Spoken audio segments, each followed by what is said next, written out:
వల్లి సూర్యదేవ ఆలయ కిరణాల వీర సింహాచల శ్రీశైల శ్రీవరాహ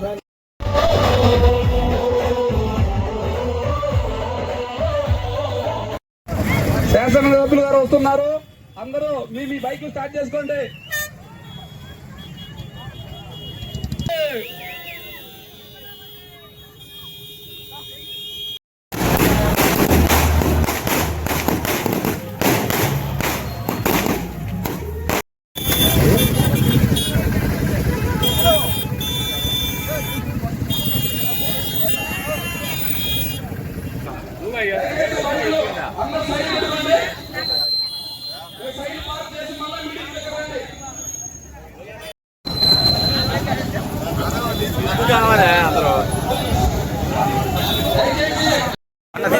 అందరూ సార్ చూడాలి. ఇటు చూడు, ఇటు చూడు అన్నా. ఒక్కరూ వెనక్కి జరగండి అన్నా.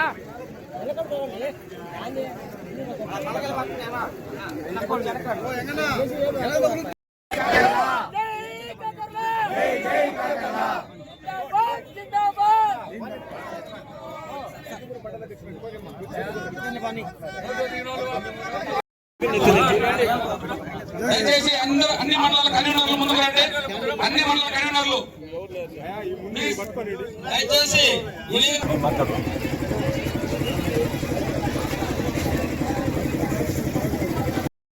అంతే ఆట ఒకసారి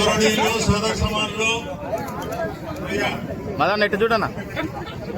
మన ప్రభుత్వంలో 2014, 2019 మధ్యలో మన బాబు గారి నాయకత్వంలో మనం క్యాపిటల్ నిర్మాణం, అమరావతి క్యాపిటల్ నిర్మాణం కొంతమేరకు ముందుకెళ్ళింది.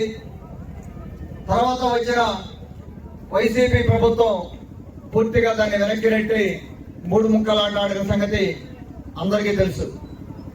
ఈ పరిస్థితి మళ్ళా రాకూడదనే ఉద్దేశంతో గౌరవ ముఖ్యమంత్రి వర్యులు చంద్రబాబు నాయుడు గారు, అలాగే జనసేన అధినేత పవన్ కళ్యాణ్ గారు, మన యువనేత నారా లోకేష్ గారు, బీజేపీ అధ్యక్షులు మాధవ్ గారు, మోడీ గారి ప్రధానమంత్రి వర్యులు మోడీ గారి దీవెనలతోటి పార్లమెంట్ లో బిల్లు ప్రవేశపెట్టి ఈ రోజున రాజ్యసభలో కూడా మనం బిల్లు ఆమోదం పొంది ఒక చారిత్రాత్మకమైన రోజుగా తెలుగు రాష్ట్రాల్లో నిలిచిపోయే రోజు ఈ రోజున. మన పక్క రాష్ట్రం తెలంగాణ కూడా మన అభివృద్ధిని కోరుకునే రాష్ట్రమే. మీరు ఒక క్యాపిటల్ పెట్టుకోవాలి, మీరు కూడా బాగుండాలనే ఉద్దేశంతో. కానీ ఈ రోజును చూస్తే ఈ రోజు కూడా వైసీపీ ప్రభుత్వ నేతల్లో ఎక్కడా కూడా మార్పు కనపడ్డ నాకైతే తెలియడం లేదు. ఈ రోజు కూడా మళ్ళా ఇప్పుడు గన్నని, ఆ గన్నని, ఈ గన్నని ఇంకో కొత్త పేరు ఒకటి తీసుకొని వచ్చి మళ్ళా ఒక చులకన భావం, అంటే రాజధాని అంటే ఒక చులకన భావం, అదొక పిల్లల ఆటగా పిల్లలు కూడా ఇది నవ్వుకునే పరిస్థితి తీసుకొచ్చారు ఈ రోజున. అంటే ఒక క్యాపిటల్ అంటే ఏ దేశం వెళ్ళినా, ఎన్ని రాష్ట్రాలు చూసినా ప్రతి రాష్ట్రంలో కూడా ఒక క్యాపిటల్ ఉంటుంది. ఒక పరిపాలనకు సంబంధించిన క్యాపిటల్ ఒకటి, బిజినెస్ క్యాపిటల్ రకరకాలుగా ఉంటాయి. ఇప్పుడు మనకు ఆంధ్ర రాష్ట్రంలో అమరావతిలో ₹1 సంపాదిస్తే మనకు అరగవచ్చు ఇక్కడ ఉదయగిరిలో. నేను ఉదయం అదే చెప్తాను, ఉదయగిరి నియోజకవర్గం కానీ మన వేరే చోట ప్లేసుల్లో నాకేంటి ఉపయోగం, అమరావతి క్యాపిటల్ డెవలప్ చేసుకుంటే మాకేంటి ఉపయోగం, ఇది అక్కడక్కడ వాళ్ళు మాట్లాడతారు, అక్కడక్కడ మన వాళ్ళు కూడా కొంతమంది అడుగుతూ ఉంటారు.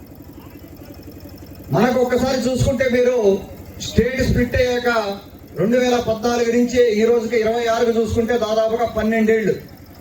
12 ఏళ్లలో మన ఎకానమీ, ఆంధ్రప్రదేశ్ ఎకానమీ ముందుకు పోయింది కేవలం 10% మాత్రమే.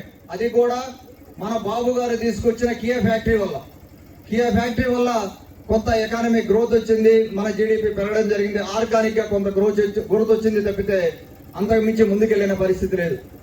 ఈ రోజున అమరావతి క్యాపిటల్ గా డెవలప్ అయ్యి ఉద్యోగాలు క్రియేట్ అయ్యి, అలాగే వైజాగ్ లో ఐటీ హబ్ అయ్యి ఉద్యోగాలు క్రియేట్ అయితే ₹4 ఆదాయం వస్తుంది, సంపద వస్తుంది. ₹1 సంపద క్యాపిటల్ లో వస్తే ఆ రూపాయిలో 10 పైసలు మన నెల్లూరు జిల్లాకు కానీ లేకపోతే మనకు ఉదయగిరి నియోజకవర్గాన్ని ఖర్చు పెట్టే పరిస్థితి. ఆ సంపద లేని రోజున కొత్త స్థమానం అప్పులు చేసుకుంటా మనం ముందుకెళ్లే పరిస్థితి.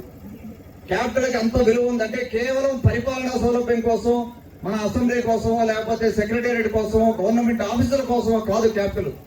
ఆ రోజులు పోయి ఈ రోజున గ్లోబలైజేషన్ అయింది, టెక్నాలజీ పెరిగింది, అన్ని రంగాలు అభివృద్ధి చెందుతా ఉన్నాయి, డిమాండ్ ఉంది, ప్రతి రంగంలో కూడా డిమాండ్ ఉంది, ప్రొడక్ట్స్ కి డిమాండ్ ఉంది. ఈ రోజున మీరు చూసారు, యుద్ధం వచ్చింది, గ్యాస్ కొరత వస్తా ఉంది.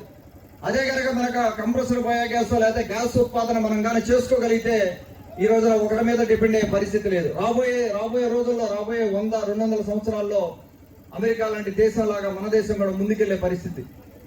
ఈ ట్రాన్స్ఫర్మేషన్ లో, ఈ చేంజ్ లో మనం మంచి క్యాపిటల్ ని బిల్డ్ చేసుకోవాలి. ఆ క్యాపిటల్ సంపద క్రియేట్ చేసి పెడుతుంది. ఈ రోజు హైదరాబాద్ కి బాబు గారు చేసింది ఎంతో. ఈ రోజు హైదరాబాద్ రెవెన్యూతోనే హైదరాబాద్ తెలంగాణలో ఉన్న మిగతా జిల్లాలన్నీ నడిచే పరిస్థితి. ఆ పరిస్థితి తీసుకురావాలన్నదే బాబు గారి సంకల్పం. వారి సంకల్పానికి ఈ రోజు పునాది పడింది. ఎట్టి పరిస్థితుల్లో కూడా రాబోయే రోజుల్లో కూడా ఒక్క ఇంచు కూడా ముందుకు కదిలే పరిస్థితి లేదు. ఇన్వెస్టర్స్ కూడా ఒక భరోసా ఈ రోజున చట్టబద్ధత అయింది కాబట్టి ఇన్వెస్టర్స్ కూడా ఇంకా ముందుకు వచ్చి ఇంకా ఎన్నో కంపెనీలు పెట్టేదానికి అవకాశం ఉంది. ఈ కార్యక్రమానికి వచ్చిన మన అందరికీ కూడా, మన ఉదయగిరి నియోజకవర్గ నాయకులకి, కార్యకర్తలకి 4-5 గంటల ముందు చెప్తే ఎంతమంది తరలి వచ్చిన కార్యకర్తలకి, అలాగే మన వరికుంటపాడు కన్వీనర్ మదన్నకి ఈ కార్యక్రమాన్ని అరేంజ్ చేసినందుకు వరికుంటపాడు మండల నాయకత్వానికి, నాయకులందరికీ ధన్యవాదాలు చెప్పుకుంటూ, అలాగే మన అతిథిగా ఉన్న ఈ రోజున మాజీ శాసనసభ్యులు శ్రీ విజయరామరెడ్డి అన్నకు కూడా నమస్కారాలు చెప్పుకుంటూ సెలవు తీసుకుంటాను. ధన్యవాదాలు.